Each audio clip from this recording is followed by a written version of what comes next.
as the receptionist put it. She kept trying to calm her nerves with the thought that none of this was her fault. Everything that had happened on her journey from the airport to her appointment had put her into this office well past her interview appointment time. Now, she could do nothing but wait and fume. This was no ordinary job interview for which she had come. From the looks of the furniture and the pictures adorning the walls, this was no ordinary company for which to work. She tried to write a story for each picture she saw. There was a small child, obviously suffering from malnutrition, but with a smile as a bowl of rice was being handed down. Another picture was a group shot of a young adult sitting around tables and standing around the walls. The third picture was one she had seen often and had always been stirred by it. It was the classic picture of Earthrise, taken from the vantage point of the moon on one of those space adventures. Her spirit began to calm as she remembered what she had come here for in the first place. Scenes like those reminded her that she had been looking for a job that would make a difference in her life and in the lives of many others.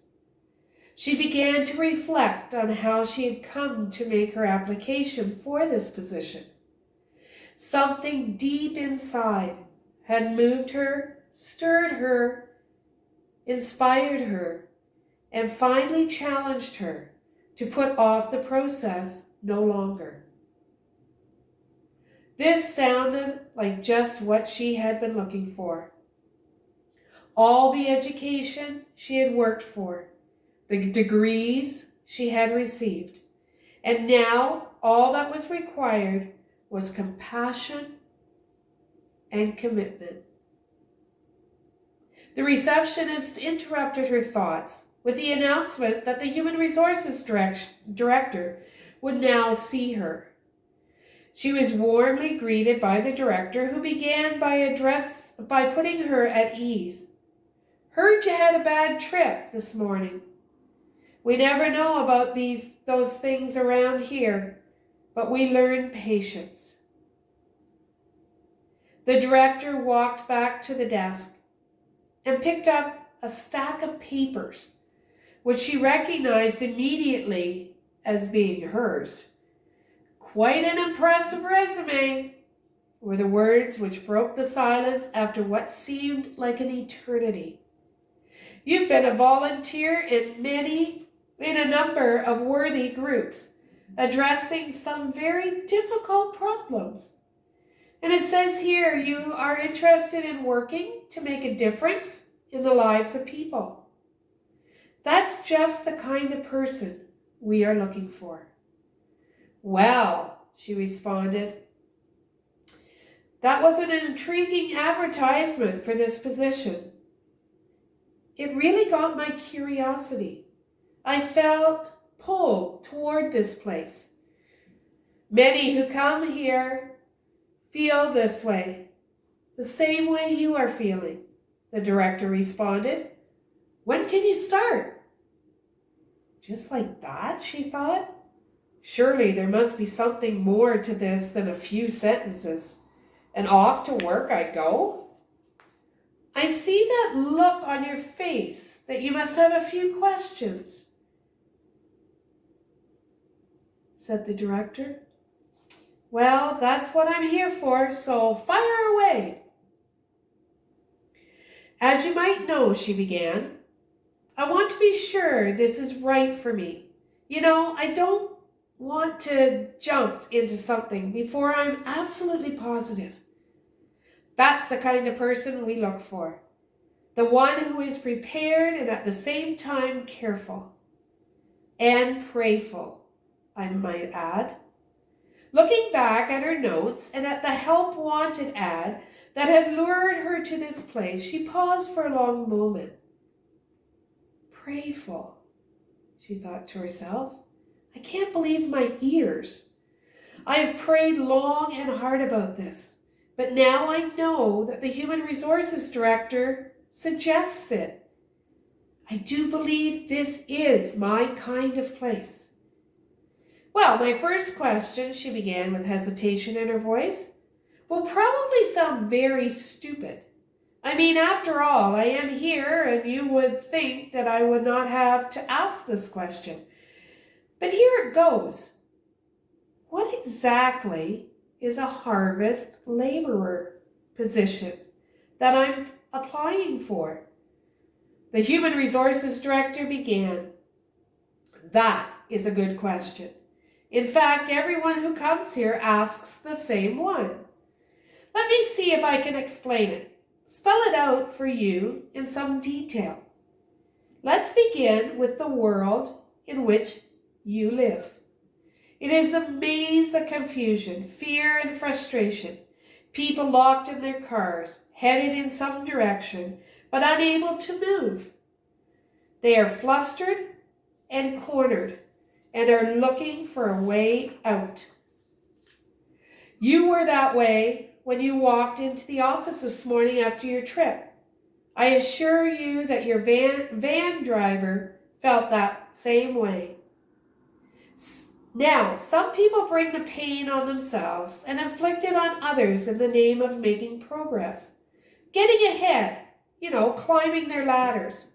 And some of their confusion is simply that they are so uncertain and afraid of their future that they do not know where to turn. Enter the harvester.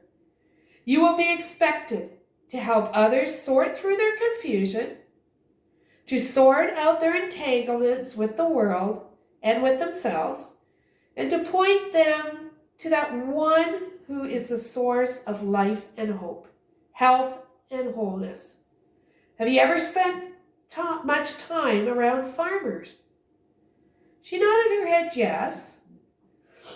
Well then, you know that farmers understand the urgency of the harvest. When the time for harvesting the crop has come, there can be no delay, or the crop will spoil, or sometimes the weather will change. That's what makes this position so important and extremely necessary at this time. The world is so fragmented and tormented that it does not know what to do. We need laborers, and many of them now. Well, it sounds very exciting, she broke in, but just how am I supposed to go about doing this? You've already seen it, came the director's reply. If you have seen and read the story of Jesus, you've seen your job description. I'm not sure I understand, she said. For a full picture of what is expected of you, let me refer you to the life and work of Jesus as described in the gospel reading. I simply expect you to continue his mission and ministry. Do you remember what they said about Jesus? Well, one of the comments I remember is that he went about doing good. Precisely. He went about doing good. And that's what we expect of our harvest laborers. One of the tasks is that of preaching. I'm not talking about standing up at some pulpit somewhere and sharing with the congregation. As you are going about your daily routine, in the coffee shop with your friends, on your street, in your neighborhood, tell the story. The story is simple, and you learned it when you were a child. Jesus loves me, this I know. Just sing that with your life, and you'll be preaching just fine. Then there's the matter of healing. Discouragement is reaching epidemic proportions. Jesus restored spirits, lifted hearts, and renewed a passion for life itself. So go to heal those persons that you see all around you. There are so many things that you can do to help others. I do have one question, the girl nervously asked. The matter of compensation. I'm not sure about this line concerning being paid nothing